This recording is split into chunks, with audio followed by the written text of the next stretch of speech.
This is the Lone Crater YouTube. We hope this video helps. You start by confirming the headset battery level and preparing the correct cable.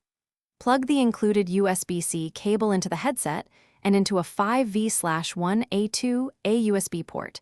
This protects the battery and charges steadily. Once connected, make sure the headset is powered off.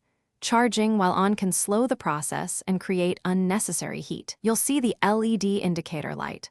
Hold off on moving the headset so the connection stays solid and the charging circuitry completes its initial handshake. Once charging begins, monitor the LED and keep the headset stationary to maintain a clean connection.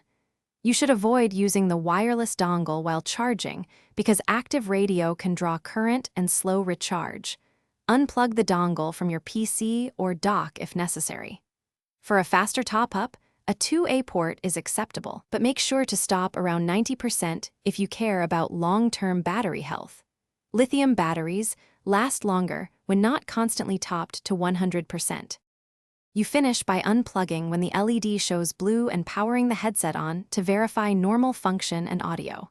If it won't charge, swap the cable and try another USB port or a different known good charger to rule out a bad cable or port. Once done, make sure firmware is current in Logitech G Pro.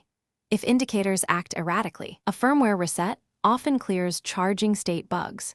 This fixes many edge cases and ensures the headset's battery reporting stays accurate. Thanks for watching.